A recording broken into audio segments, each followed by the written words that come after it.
And I said to myself, it's Shakespeare. Why not grab it? Will I read it? No. Maybe.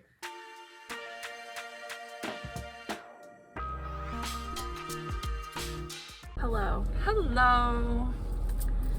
That was such a silly hello. It was a good hello, I think. You think everyone feels welcome? I think everyone should feel extremely, extremely welcomed. We are on our way first to Duncan, and then we're going to our library's book sale. The volunteers of the library. The friends of the library. Friends of the library. They collect thousands and thousands of books, and then on this old farm estate in town, they have a book sale, and everything is super cheap.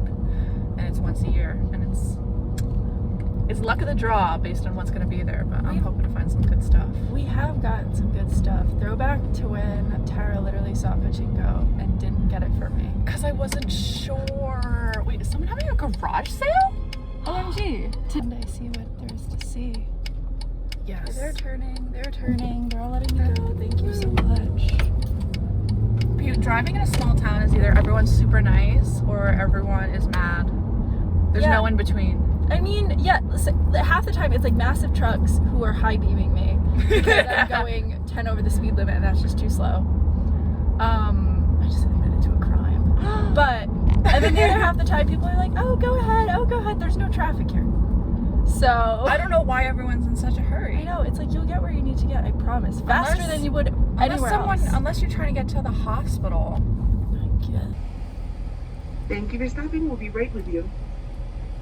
Can I get it for you? Could I just get a small hot pumpkin spice latte? I'm sorry, can you repeat that? Could I get a small hot pumpkin spice latte? Okay. That's it. All right, you can go forward. Thank you so much. Of course. You didn't tell me the price. So now I don't know if I can do exchange. It's fine. I actually need It's so change. funny. Sophie is a very, like in general, around her friends, around people she knows, she's very exuberant. But when she's ordering food, she's as quiet as a mouse. I try to enunciate, but I don't like to yell because I used to work at a McDonald's. No, and I but would even get when we're at a annoyed. restaurant, they have to lean down to hear her.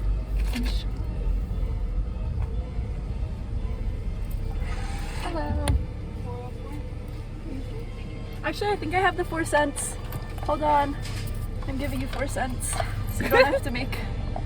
I have 4 cents. There we go. I don't want her to make like 96 cents in change. That's insane. It's also a beautiful day for this. 65 degrees out. I'm so happy. It's the beginning of fall. This is nice. I'll have to do a fit check afterwards. Oh yeah, the fits. Fits are awesome. The fits are falling. The falling are fits. And I got my little pumpkin spice latte. Okay, It's a vibe. let me turn all of you onto something. You know, a lot of people are like, oh, pumpkin spice lattes are too sweet, and I'm about to get one from Dunkin'. That's probably going to be a little too sweet. If you live near a Whole Foods, which I actually don't, but I work near one, so I get coffee from there. Their pumpkin spice lattes, thank you so much. Have a great day. Their pumpkin spice lattes are not too hot and like, or not too, what? Not too hot. They're not too sweet, but you still get like the pumpkin spiciness, and it's just like delicious and good. Watch out.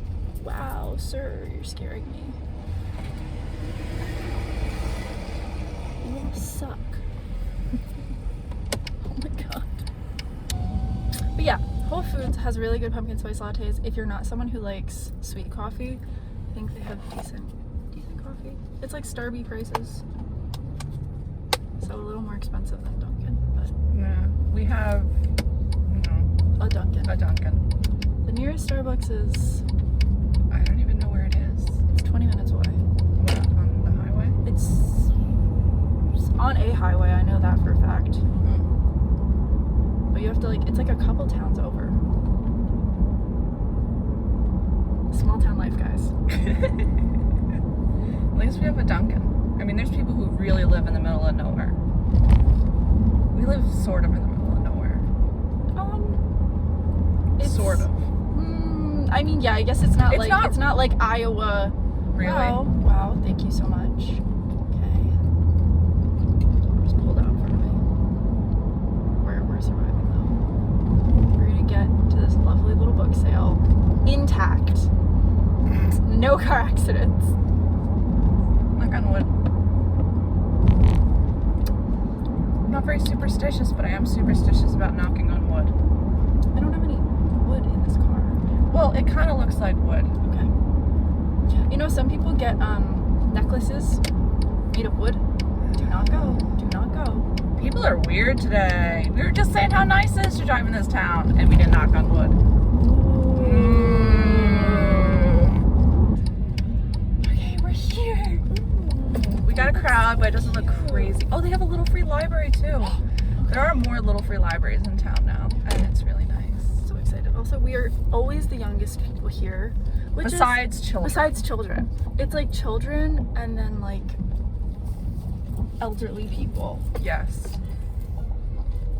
There's really no in between. They also do like a Christmas thing here. They like decorate the interior of one of the little cottages on the property, and then you can like go and visit it and walk around it. You went to that, right? When No, they decorated that I cottage. didn't. We'll go this Christmas. It's very cute. Okay, so We will see you inside, guys.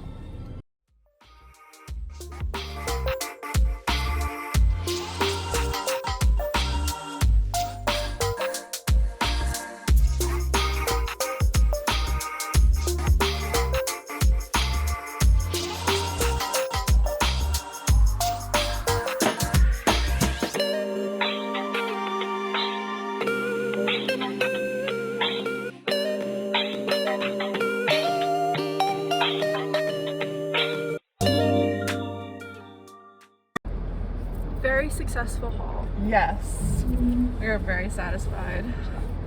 They still had a ton of books, as you could see, but there were less books than last year, but we came away with way more. So the selection was on point. We definitely got some like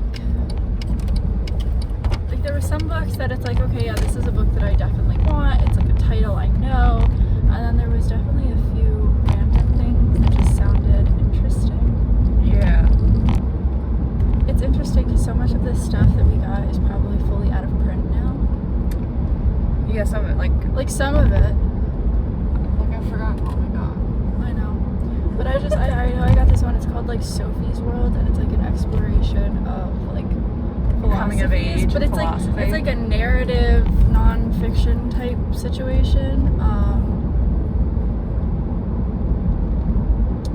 We're gonna do a full haul later because I do have work. And I have work, so it'll probably happen We'll do it tomorrow. Oh, I'm gone all day tomorrow. It'll happen on Sunday. Sunday will be our big haul day. But we got some good stuff. Some popular titles, some stuff we've never heard of. It's always nice when there's a mix. We have Returned Victorious.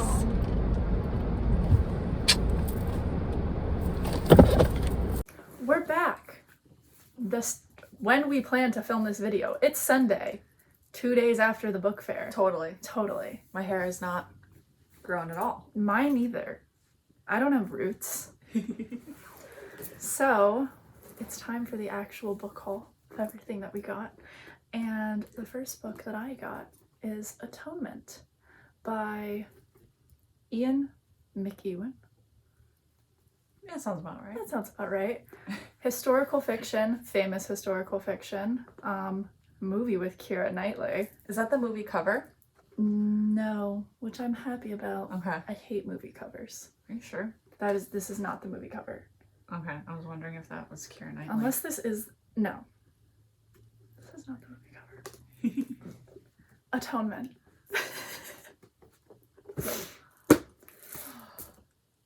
To you, Tara. So I picked up The Vanishing Half by Britt Bennett, and I'd heard a lot of buzz about this book, and one, the cover is gorgeous, and two, the story intrigued me about two twin sisters who grow up to live identifying different racially in the 1950s to like 2000s? 1990s.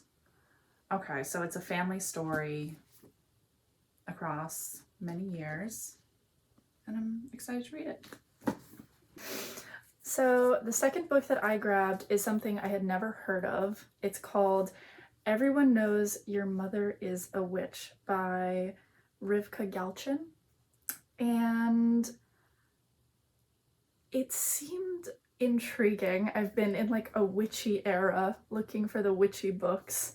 And I saw this and I said, well, I might as well grab it. She went through a phase in middle school of liking like paranormal, witchy stuff. So we're And it's getting coming back. into it. It's coming back. It's coming back. Yeah, it seems it starts in 1618. So definitely historical. But I'm excited to read it. Witchcraft. The prime witchcraft era. Yes. For sure. So I'm excited to read this. Don't know anything about it. What's witchcraft without the Puritan antagonists? It's nothing without the Puritans. All right, historical. I picked up Lord John and the Brotherhood of the Blade by Diana Gabaldon. I am an Outlander fan. I watch it with my mom. I actually stopped reading the books because I wanted to experience it for the first time with my mom. And I know that the show takes a lot of license and they cut things out. But when the show is all said and done, I will go back and read what I left off on. And this is not the first like side novel, so I might have to get the others from the library. But if I like them, because Lord John is an amazing character, I might add this to my Outlander collection, which takes up half of my historical fiction shelf. Yes, it does. Already. So, Lord John. Now, this is a weird one. I don't know why I grabbed it. The Merchant of Venice. For the vibes. By William Shakespeare. I don't know if you've heard of him. Really indie author, playwright. And I said to myself, you know, it's Shakespeare. Why not grab it? Will I read it? No. Maybe. We'll but watch I it. own it now. We'll look for a good adaptation. We'll watch it. Or we'll act it out. Poorly. I'll act it out well. I will act it out poorly. Okay. I also picked up Rebecca by Daphne du Maurier. And funny story, this was supposed to be adapted into a musical on Broadway. And then a big scandal happened with producers and investments, and the marquee went up. But it never had the curtain lift. Just fell through into obscurity. So I would like to get into the original source material because the story is very popular and very intriguing. I think it's like a new woman comes into... Yes, so it's a new wife of a widower, and some strange things are happening in the house. Yes, the classic tale of romantic suspense. I love romance. I love suspense. It gives me Turn of the Screw vibes. Okay. Of like supernatural family problems. So we shall see. And I love the Turn of the Screw. Read it in high school. I didn't love the Turn of the Screw. I think it's a little wordy sometimes. Well, probably they were getting paid by the word. Those kind He of... loved commas. Okay? He had these big, rambling sentences. Henry James, right? Yes, Henry James. And we got beef with you. I have beef with Henry James. I will be watching Haunting of Bly Manor, though. It seems like a good adaptation. The next book I got is Sophie's World, a novel. It's her diary. It's my diary. It popped out to me because it said Sophie on it, but then it says a novel about the history of philosophy. So I took a bunch of philosophy classes during my time in college. I was not a philosophy minor or major.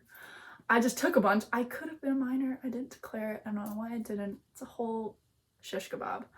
But This seems really interesting because it's a novel about philosophy. It's kind of strange, but it says, one day Sophie comes home from school to find 2 questions in her mail. Who are you? And where does the world come from? Before she knows it, she is enrolled in a correspondence course covering Socrates to Sartre and beyond. Or Sartre. I don't know how to say that. With a mysterious philosopher. But Sophie is receiving a separate batch of equally unusual letters. Who is Hilde? And why does her mail keep turning up in Sophie's world? It seems intriguing. I'm going to read it.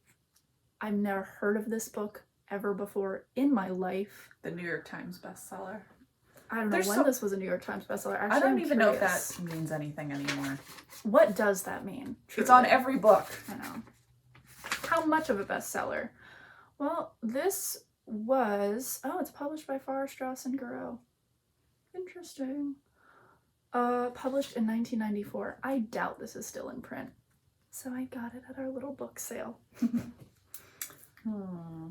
I got the brothers Karamazov, Fyodor Dostoevsky. Fyodor? Fyodor. Fyodor. Frodo Dostoevsky.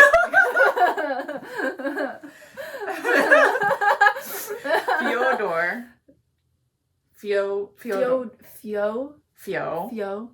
Fyodor. Hodor. Photo. Frodo?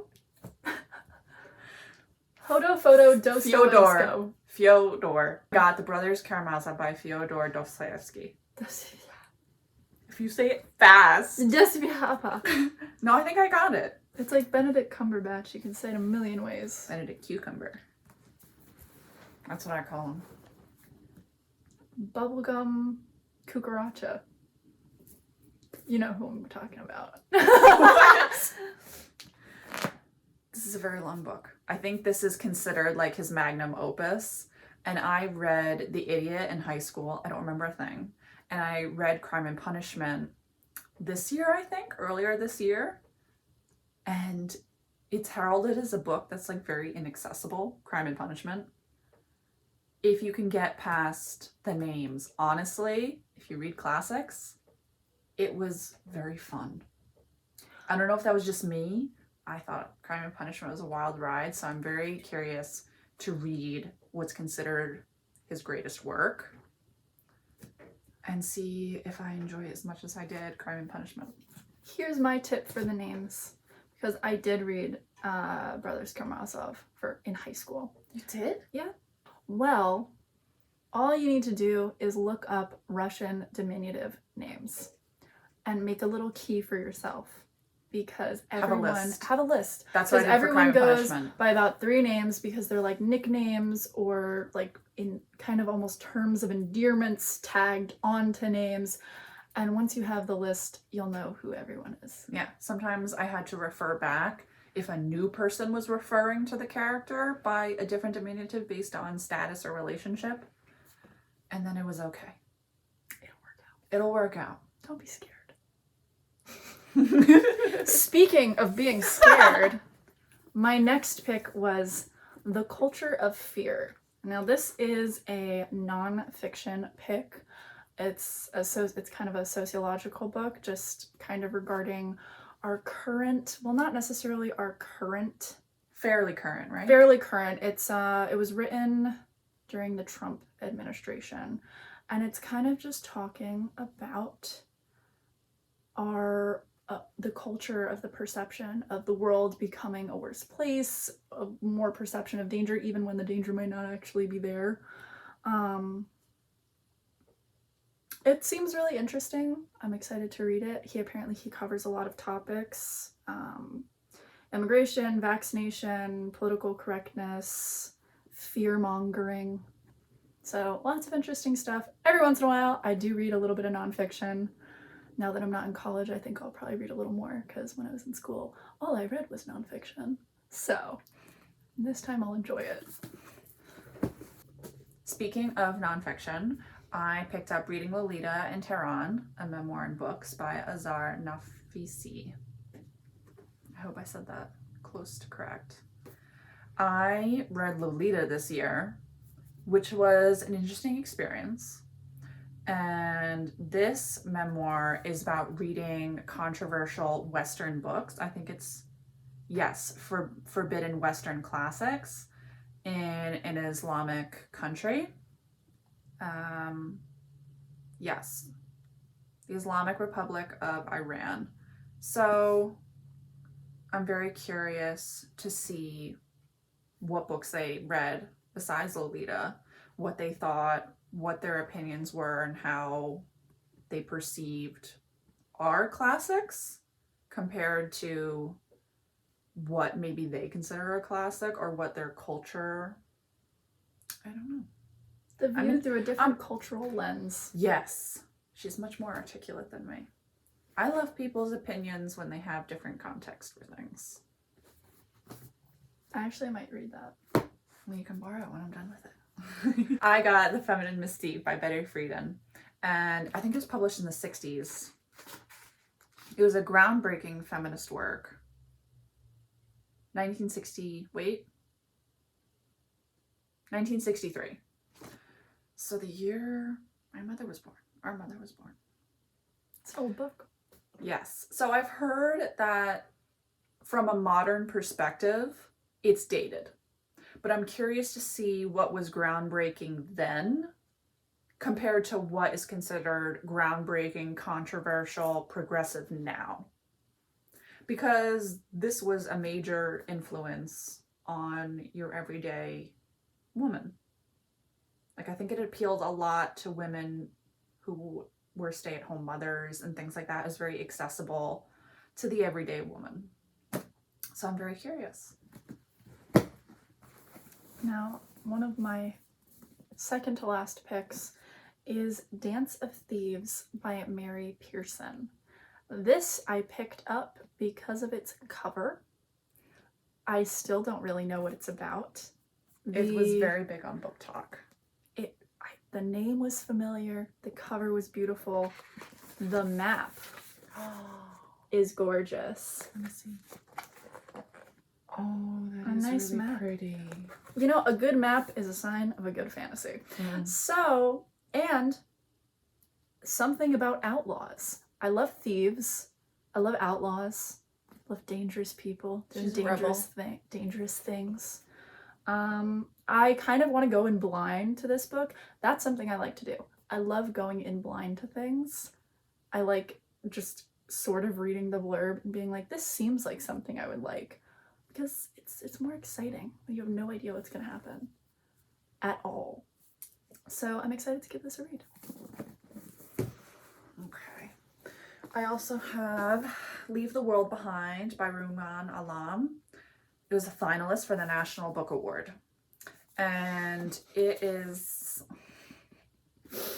a weird one. I think it's slightly dystopian because it's two couples who are brought together by something happening. And the mystery is we don't really know what's going on. And I think it's slightly dystopian, but I also think it's very much a literary exploration of people and strangers and something like that. I did read a few pages. I also read a few pages. I don't know if I'm gonna read it. I don't love the author's voice is special. They're very detailed.